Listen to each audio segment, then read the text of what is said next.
I do have the team sheet. I did take a photo of it. So Freya Whelan is sitting out this game for Australia with Shari Gilbert. I think Freya's picked up a bit of an ear infection. I think that might be the reason she's sitting out this morning. And on the New Zealand side, Lily Norwood and Georgia Harris are taking a rest this morning.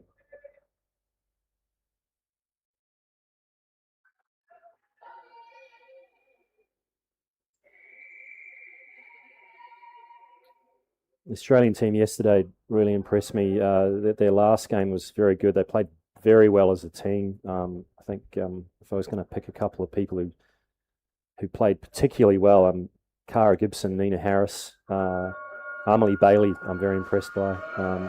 But a true team effort. Unfortunately, the Australians have just broken slightly. The refs are going to let them go back for it because the timer actually hasn't started yet. Okay, now it's started. And so for people who aren't used to underwater hockey at home, after a half time or a full time, the time starts at exactly the time that the clock starts. And so girls accidentally, I think, might have been reacting to the buzzer that's in the pool next to this one, which confused a few people yesterday. Okay, so the New Zealand team's on the right-hand side of your screen, and they're wearing white. So they're not wearing black, what look like black togs. They're wearing those kind of sky blue ones. The Australians have got the dark green hats, dark green togs. They sort of appear more black on the screen in front of me, and the black sticks, and they're coming from left to the right. You can see this in New Zealand is number 6, Zoe Huang, I believe, strongly moving it up. You can see the New Zealand sub bench just there on the right-hand side of the screen. It's a safe place for New Zealand to take it. That's Nat Groot taking it up. She's the captain, number 9. The Australians have defused what the New Zealanders were attempting to do there. They're attempting to drive straight at the goal, but they've taken all that momentum, driven it sideways, and they're taking it to the wall now. And so now the New Zealanders are hard on defence. Again, taking it wide, looking for space, very much the Australian philosophy. No, the refs haven't called that. That's the other. Oh, no, the refs have called that, sorry. No, they haven't. That was the other court. Apologies.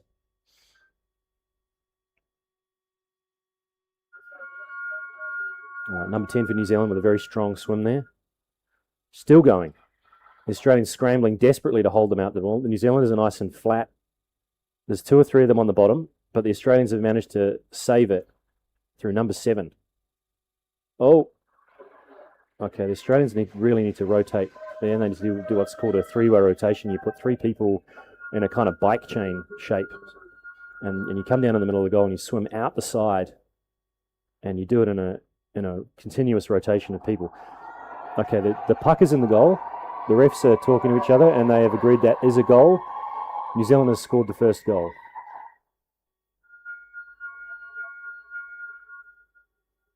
And they've awarded that one to Lucy Jennings, number 8.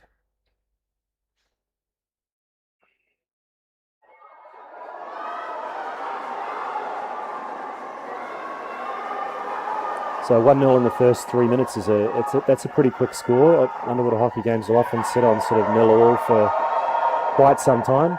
A lot of crowd noise there. The British team have just scored against Colombia right in front of me.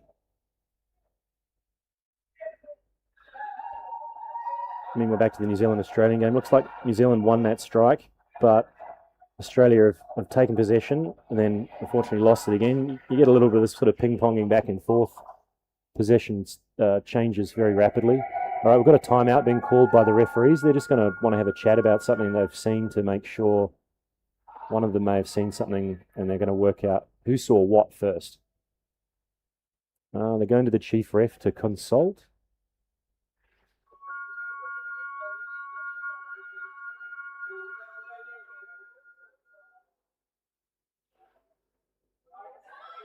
There's no audio feed from the refs, so I can't possibly tell you what on earth they're talking about.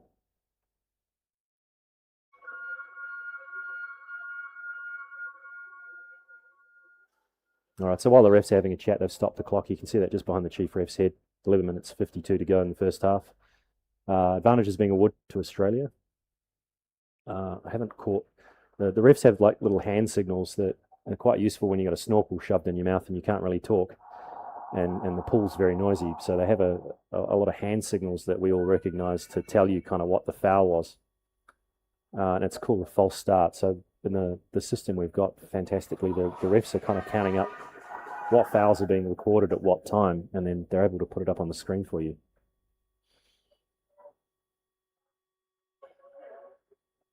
So New Zealand must have started just a little bit too early before the buzzer went, after they scored that goal. Again, New Zealand driving very hard at the Australian goal. That's an open goal, and the Australians have managed to defuse it.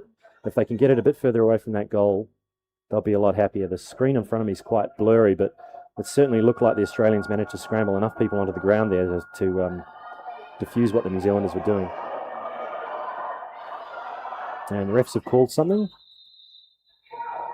They're talking, I think that's the signal for illegal stopping. So in underwater hockey, you're only allowed to touch the puck with your stick. And so when someone flicks the puck past you, you can put a hand out and accidentally catch it with like maybe your glove or your wrist or something. You're not allowed to do that. And so I think that's probably what the refs caught, was New Zealanders shooting it towards the goal. Australia's knocked it down probably with a glove. That's the most likely, maybe a fin tip. Desperate defence here from Australia. You can see that 3-way rotation. Hopefully they can keep going. The puck is in the goal though. The referees are agreeing that is a goal. It's 2-0 to New Zealand. It's just a little bit too far away for me to see the hand signal for who scored that, so I'll just wait. No, Natalie Groot. So the captain of the New Zealand team, Natalie Groot from Wellington, scored that.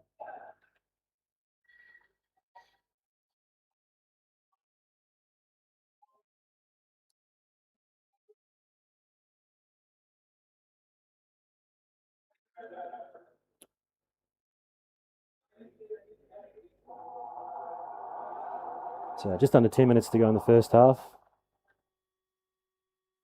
New Zealand with a fairly commanding 2-0 score at this point, but there's a lot of game to go, and there are many times that people have turned over a 2-0 advantage. And so under no circumstances here, I think, with the Australian girls think that they're out of this game. There's Nina Harris there, number 4, up to Cara Gibson, number 3, the captain and vice captain. Number 7, Jasmine Pike there, just getting in the right position, and then the refs sort of stopped the game on her. So advantage puck to New Zealand for unsportsmanlike conduct. So that's not as serious as it sounds. That's probably someone flicked a puck a bit too close to someone's face.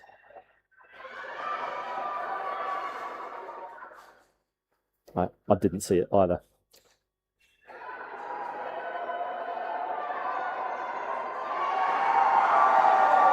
Okay, the New Zealanders have been, forced by the Australians to drive it into that far corner. New Zealand definitely doesn't want it over there.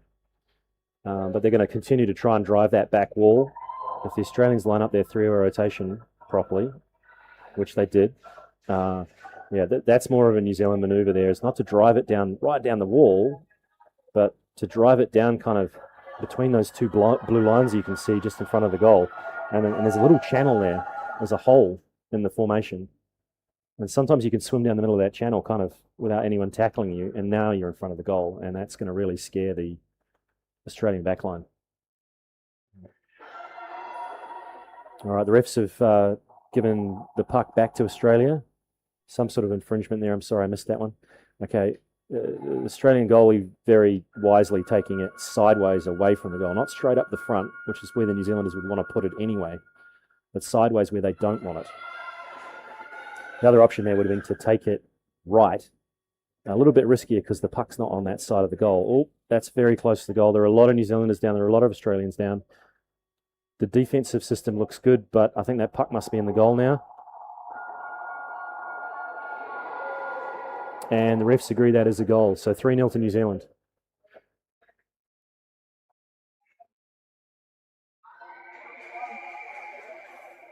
And there's a timeout. Australia is calling a timeout.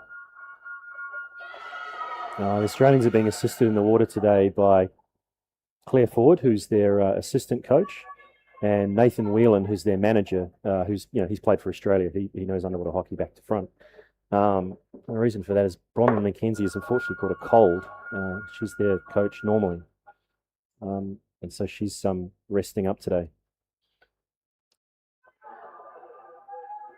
Australian team taking advice from Claire, who's played for the Australian team for a billion years. Now the Australian Masters.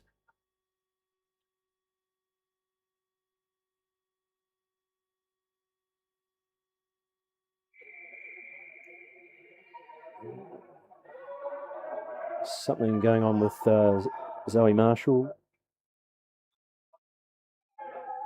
Nathan's sort of looking after her there. See the New Zealand team lined up, ready to go. New Zealand's playing, and you might be able to see this if we had a shot from the ceiling, but they're playing a formation called 2-3-1. So there's two forwards, and then there's a centre in behind that, and then two wingers and a goalie. And so you get this kind of characteristic shape of two people, and then a line of three people kind of staggered a little bit, and then one safety player at the back, the goalie. New Zealand's streaming towards the Australian goal there. That's definitely going to be a goal, isn't it? Yep. Referees agree, and that's now 4-0.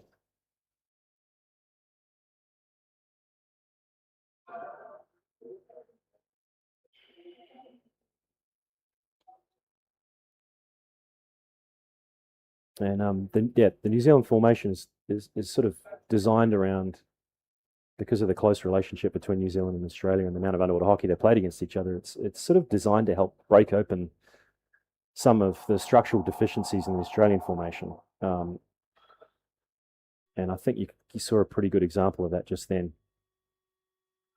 Very aggressive wingers. So the wingers are very aggressive attacking position when New Zealand has the puck, but they are defensive positions when they don't have the puck. And so there's an analogy there with rugby. The Australian formation is sometimes called 3-2-1. I kind of think of it more, having played it for a few years now, as more like 3-3. You've got a line of three forwards at the front. The centre forward is more of a pivot, so they're not expected to swim long distances. They're a distributor, someone who commands the bottom of the pool and spend a lot of time down. A good tackler, someone who's got vision, someone who can redistribute the workload and redistribute the puck, as Stu Parkinson says, testing the edges, redistributing the load so that one side of your formation is not completely knackered. Stu's successfully coached the Australian women's team to the World Championships, the last World Championships, and is now coaching the men's team. So when he tells me stuff about formations, I listen very closely. You see there Zoe Marshall saving that goal, I think it was. The Australians need to continue to rotate, which they have. New Zealand is desperately trying to centre that puck in front of the goal into that danger zone where the Australians definitely don't want to see it.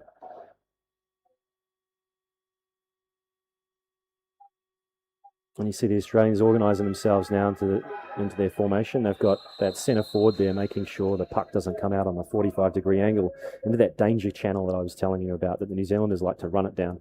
And that's what they're doing now. They're running it down that exact channel. I think that's Nina Harris there making the tackle. Confusingly, I think she might be listed in the program as 4 and 8. Oh, and the puck has gone on the goal. New Zealanders have managed to get that into the middle of that danger zone, on top of that kind of where the 3-metre circle should be, which is penciled in there, but it's impossible to see on the camera, and then drive it straight forward into the goal.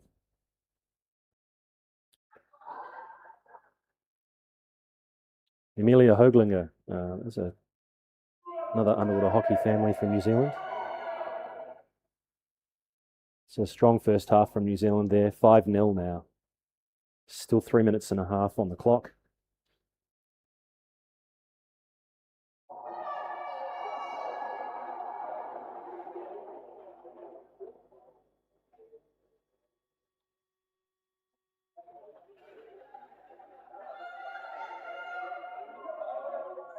See there, Cara Gibson getting underneath the New Zealand number 6, Zoe Huang.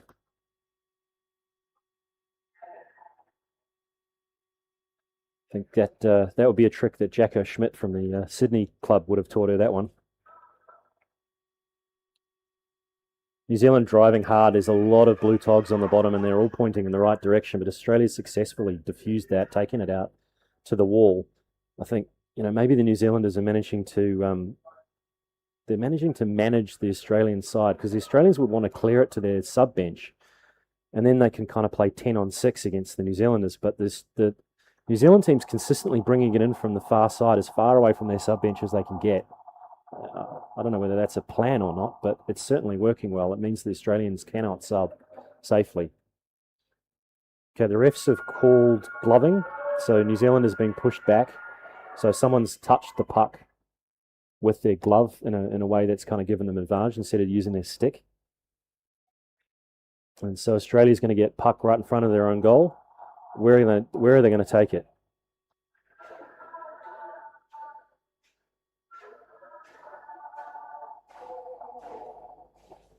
It's probably Amelie Bailey taking that, number 6.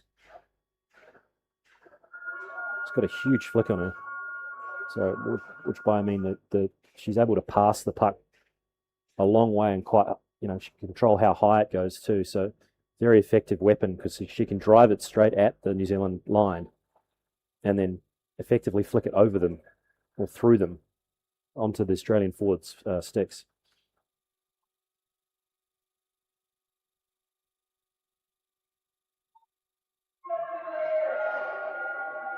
Oh, New Zealand very close to the goal there. The one last back. Just got down just a shade too late. I think I can't quite see the chief ref. It's just one of the Colombian supporters is standing in line, but they've obviously awarded it. Zoe Wang's been awarded that goal.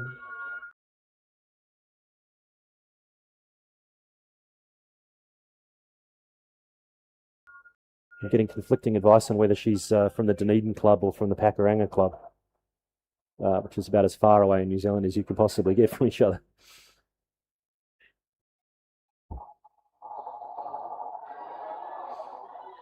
Okay, Australia's got 45 seconds to score a goal. Cara Gibson leading the charge from centre forward there. I didn't catch who the right forward was. I thought it was a number 6, but it can't be. Oh, New Zealand's driving the goal again. Oh, who's that? Which Australian saved that? Number 6. Amelie Bailey again. Oh, again, the New Zealanders just powering through the Australians, desperately working, desperately fighting to keep that out. That is some impressive defense. Oh, no, it has gone in the goal. The refs are consulting with each other, and they are awarding that goal. That is a goal with, I think there was about 3 seconds left on the clock just before halftime. Now it's halftime. New Zealand leads 7-0.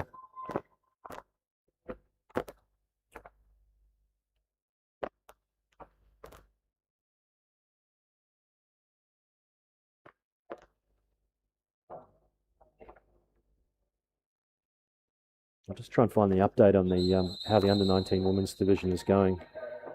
Someone did put it up in the Sydney chat this morning, which was very helpful.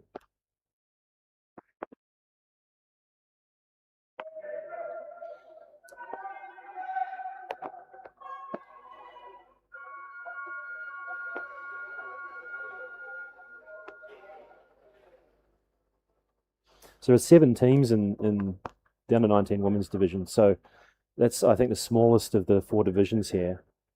And so what that's meant is they're going to play a double round robin. So what that means is that every team's going to play every other team twice. So some of these preliminary games, a lot of teams they'll be happy to sort of think of them as a tune-up game, especially on day 1 and day 2.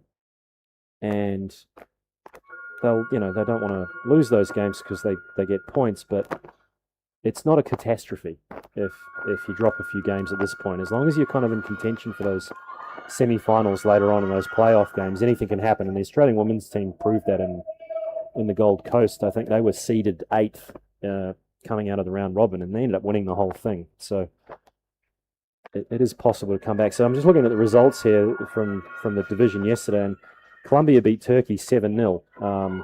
Colombia beat New Zealand 3-1. So I think the Colombian under-19 women's team are I think they're probably, it's fair to say, they're probably the favourites, along with the French have had a very good day one too. They beat Great Britain 6-2, and then they beat South Africa 9-0. And so it kind of looks to me like if you were going to pick who was going to be in the final this early, you'd probably go with France versus Colombia based on the early results. But not everyone's played everyone yet, so I think we'll probably have a better idea of what it really looks like tomorrow. I think Australia versus Great Britain is going to be really interesting. I was commentating the British New Zealand game yesterday, and their captain, the British captain, Pettifer, scored a goal that went for about 20 metres, and she completely fooled two of the New Zealanders into going up. An incredible display of speed and power and stamina for that far through the game. And misdirection, she just completely fooled them. It was a very cool goal. And I think they were down about 5 or 6-0 at that point, so incredible effort. All right, we're back at the second half. New Zealand leads 7-0. If you're just joining us for the second half, New Zealand, you can see on the back there, they're wearing their sky blue togs, the white stick. Now they're coming from left to right on your screen. Australia are wearing their dark green strip, black sticks, and their dark green hats, which they almost appear black on my screen.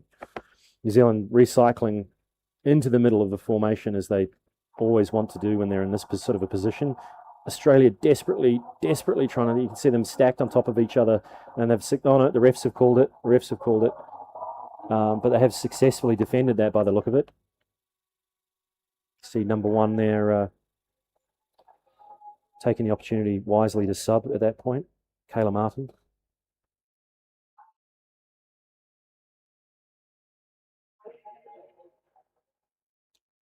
Australians using their subbing bench well.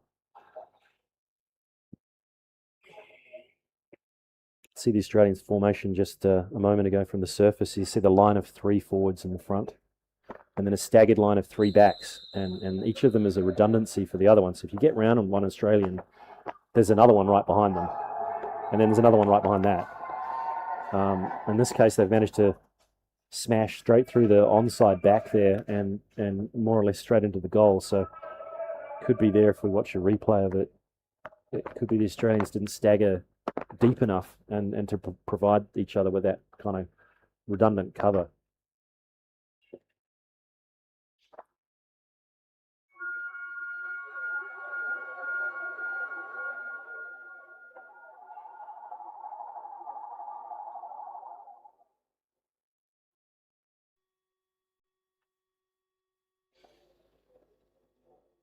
New Zealand sliding that nicely out, number 12, Amelia Hoglinger.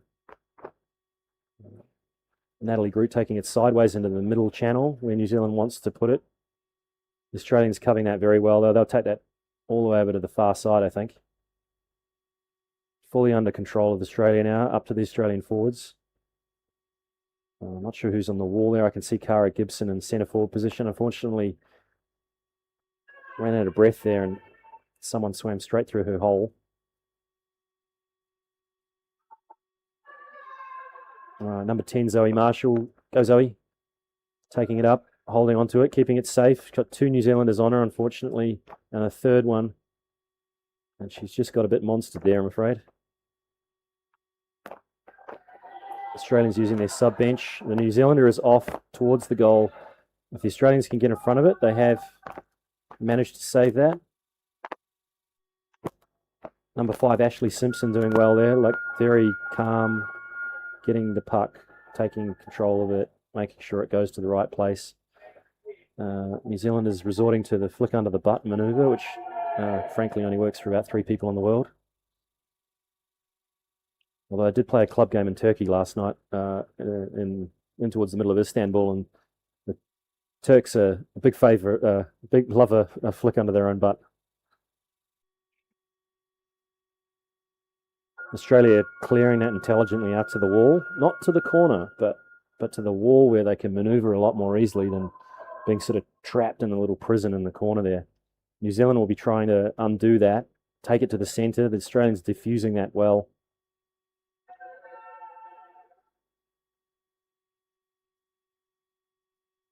little hard to see who the characters are from slightly fuzzy screen. At least the water quality is beautiful here in GEBZE.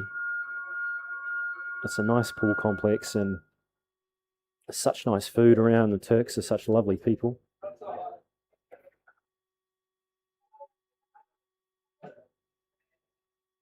Get around in the public transportation system. They've got a great train.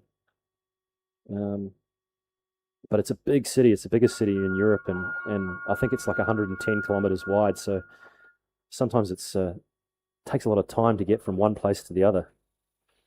Oh, and the New Zealanders have squared that up. The refs are saying no goal. No, they're saying that is a goal. Sorry, I apologise. That was an interesting kind of signal for goal, but I was going to say, what are they called there? But yeah, a classic New Zealand tactic. Center the puck up on a 90-degree angle, put it in front of their goal, and then drive straight at their goal. It's terrifying seeing that coming at you because, you know, maybe someone beats you by going straight through you. Maybe they beat you by going left or right. You know, if they've got a couple of people with them, they could pass it left or right. And that means you just have to cover all of the angles, and it's sometimes just not possible. And that's the kind of the point of the New Zealand tactic, is to give themselves lots of attacking people to pass to, lots of people who could score the goal, and then that uncertainty and just the inability to cover absolutely everything in the pool for the Australians is telling. Clementine Hart there with a great manoeuvre. Her dad's the assistant coach, Matt Hart, an old friend of mine. I think she's only 15. Her mum's Emma is here too. But certainly not playing like a 15-year-old, playing like a mature end of high school player for certain. Natalie Groot there on the wall against Kayla Martin for Australia. Dead draw there. Everybody had good body position. Everyone had very good technique. See the Australians just stonewalling what New Zealand's got going on. But oh, that's a good save there. Yeah, it might have been Kayla Martin yet again. Not sure who that's jamming the puck up against. Oh, it's Cara Gibson. Coached her for years. I should recognise her by now. Number 5, Ashley Simpson. Strong contingent of Western Australians in this Australian team. You know, just not atypical. Great nursery for Australian underwater hockey, and I guess it always has been. But the team are from every state in Australia except for Victoria, I think. There's Queenslanders and Nina Harris there from South Australia. I know her mum and dad are watching. Sorry, Scott, forgot your name yesterday.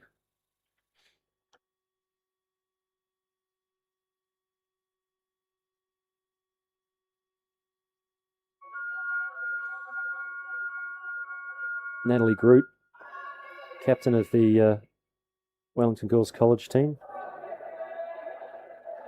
And that's, again, the New Zealanders have successfully controlled the middle of the pool, that channel that leads straight into the goal, just recycled it. They got slightly more people on the bottom in better position. Claire's signalling she wants a timeout. Claire Ford is the coach of the Australian team. Probably a good time to call it. Yeah, the Australians are just, you know, they're not out of position. They're not playing badly. They're just getting down maybe half a second too late, which is always a perennial problem for all of us. That one extra half a breath that maybe you shouldn't have taken, and then because it's water, if you're not flat and hard on the bottom, and you get hit by someone who's flat and hard on the bottom, you just get what we call cat flapped. You just get slapped out of the way, essentially, and you can end up upside down sometimes if you do a really bad job of it as a defender. But you know, it's hard to get around someone who's sitting on the bottom of the pool. Their hips are flat on the bottom, top of their thighs are flat on the bottom.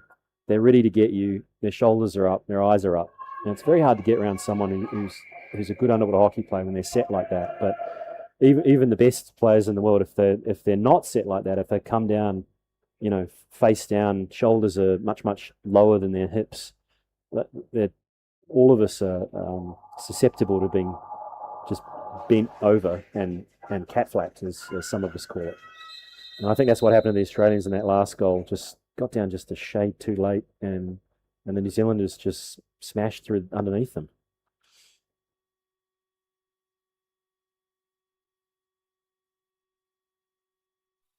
Amelia Hoagland again with a good strong drive. I'm not sure who's in there. The Australians have desperately saved that again. I'm not sure who was responsible for that, but an act of desperate bravery again, and just down a little too late, a little too not flat enough. And the New Zealanders have gotten underneath them again.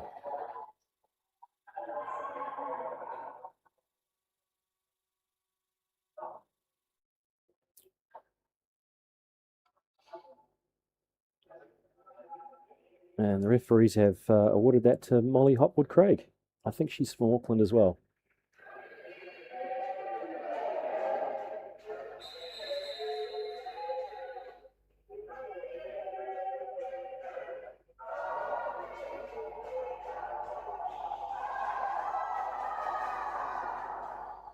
All right, I'm afraid Australian supporters, it's going to be pretty hard to come back with 6 minutes to go and 11 goals down. It's almost a mathematical impossibility to come back from this point. Clem Hart again taking a nice tight turn, taking it wide. Is Rebecca Brosnan, or as I autopiloted to her maiden name, Rebecca Bailey yesterday, the manager of the New Zealand team, watching on. I'm sure Matt Hart will be very pleased to have seen Clem's run there. That looked good. That looked straight out of the playbook.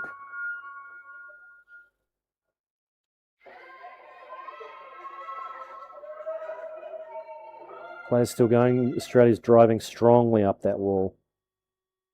New Zealand having to eat a lot of it. Now take it back to the place where I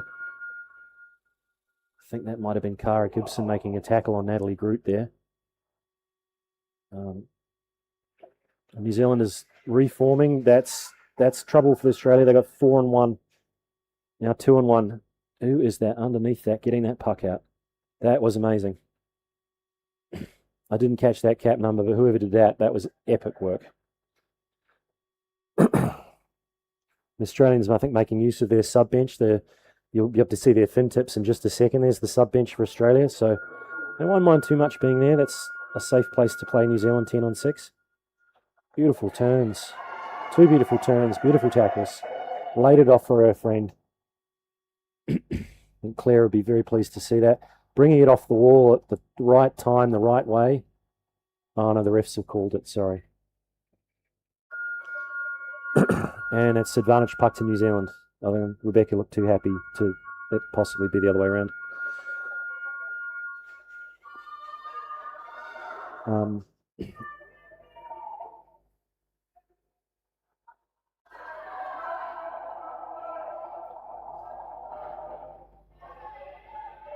See the New Zealand centre taking it in there.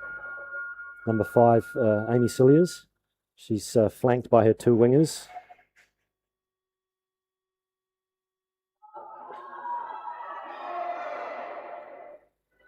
New Zealand controlling the puck, controlling possession. There's some beautiful tight turns there. Those girls have got really good technique.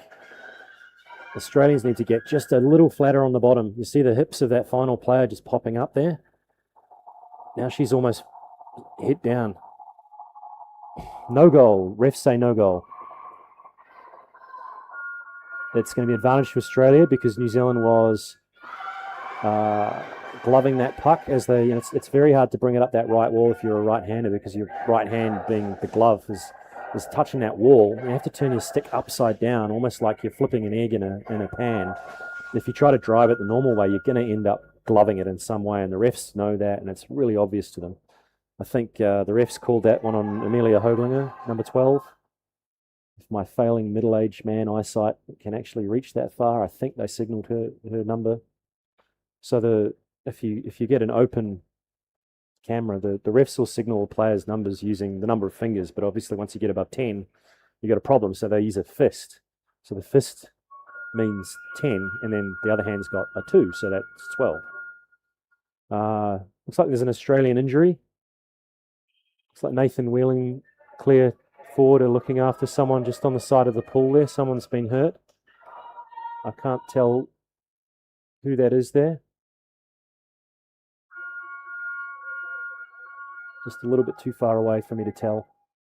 It's number 6. Amelie Bailey, I think. Something's happened there.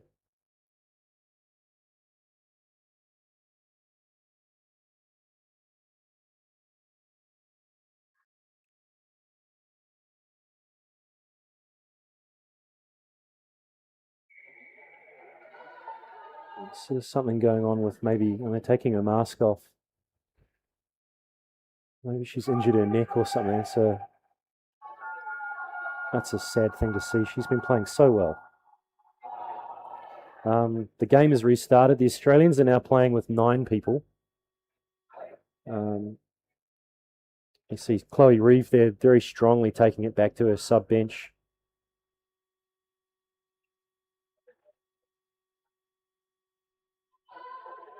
The Australians desperately trying to pull that off the New Zealanders, keep it away from them, and put it in a zone where they're going to control what's going to happen. And you see the good numbers on the bottom. They're using the sub bench really well. Unfortunately, they've just slid it up through, through the New Zealand backline, but to a place where there's no Australian in the formation there. And so New Zealand are now controlling the puck. Australia again desperately scrambled. Might have been Nina Harris clearing it out there. Saw number 10 Zoe Marshall just following through on that.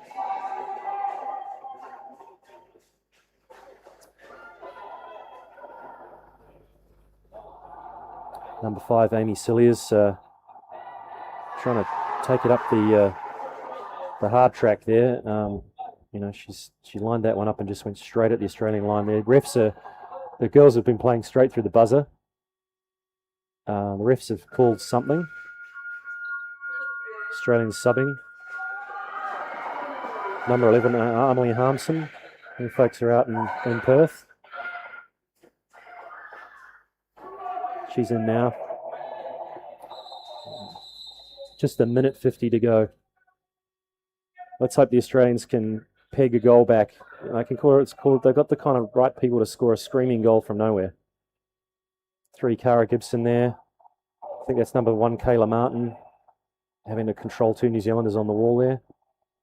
Refs have stopped the game again. They're saying that was obstruction by the Australian team. They're going to push them back 3 metres, pretty close to their 5 metre line, I think. So, no, not quite. Probably about 7 metres out from there, I think.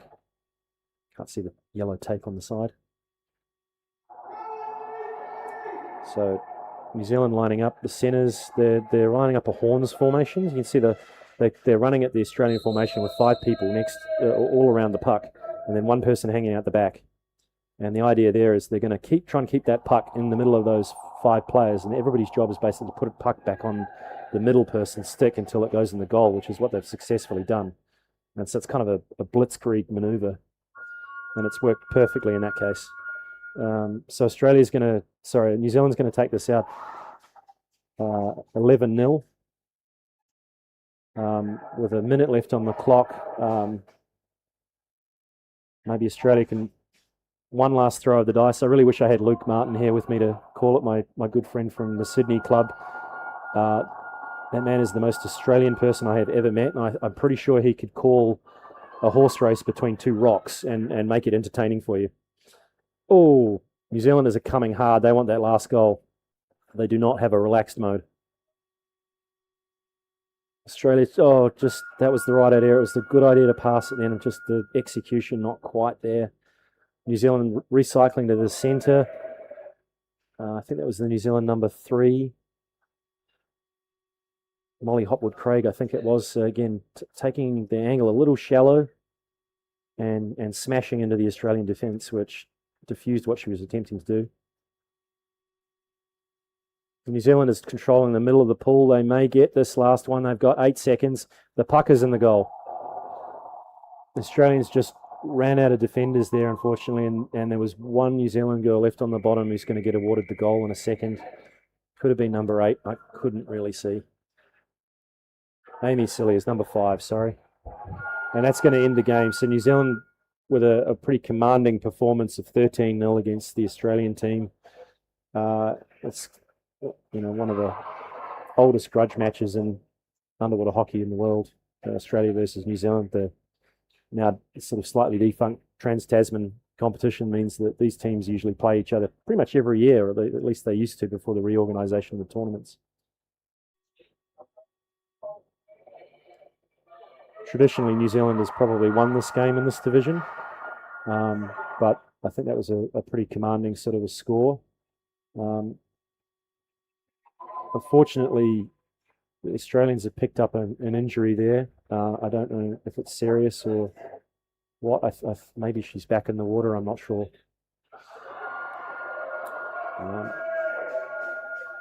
But certainly the New Zealand coaching staff would be pretty happy with what they saw. And on the flip side, I guess, Claire and Nathan will have plenty of things that they can point to that could be done slightly better. And so, yeah, again, double round robin. There's plenty of time for the Australian team to work on a few things, and certainly I think even a few minor things, and they'll find that things will start running much more smoothly there. Anyway, I will stop rabbiting on. I hope you enjoyed the game. There was some great skill, great open hockey. They didn't have to keep the refs too busy. Nice clean game, and there was a really nice demonstration by both of the teams of what they're tactically trying to